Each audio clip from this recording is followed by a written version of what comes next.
This video sponsored by SPO Private Limited Company, the best part-time job for everyone.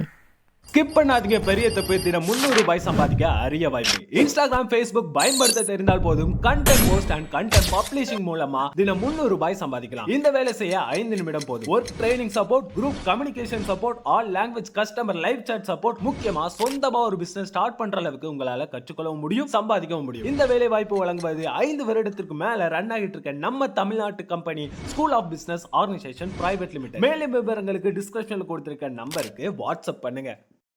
Hello மக்களே, நம்ம சேனலில் திருப்பாடல்கள், விவிலியத்தில் உள்ள திருப்பாடல்களில் உள்ள இறை வார்த்தைகளை வாசிக்க போகிறோம்.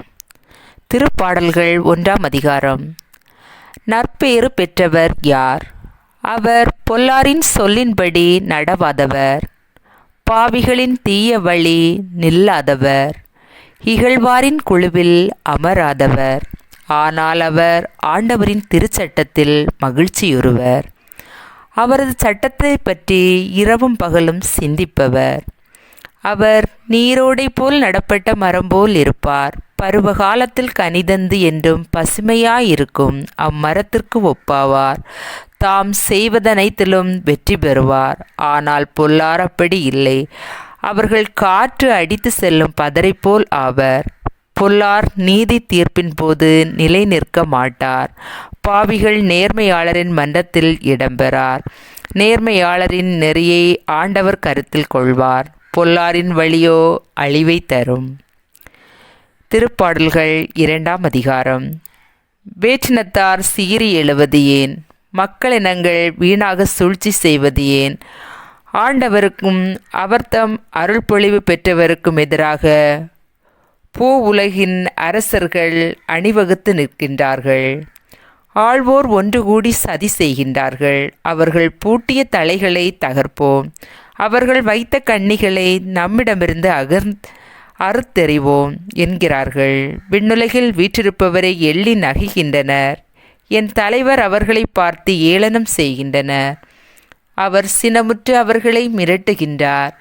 கடும் ஜினத்தால் அவர்களை கலங்கடிக்கின்றார். என் திருமலையாகிய சீயோனில் நானே என் அரசரை நீர் திருநிலைப்படுத்தினேன். ஆண்டவர் ஆணையிட்டு உரைத்ததை நான் அறிவிக்கின்றேன். நீர் என் மைந்தர், இன்று நான் உம்மை பெற்றெடுத்தேன். நீர் விரும்புவதை என்னிடம் கேளும். பிற நாடுகளை உமக்கு உரிமை சொத்தாக்குவேன். பூ உலகே அதன் கடை எல்லை வரை உமக்கு உடைமையாக்குவேன்.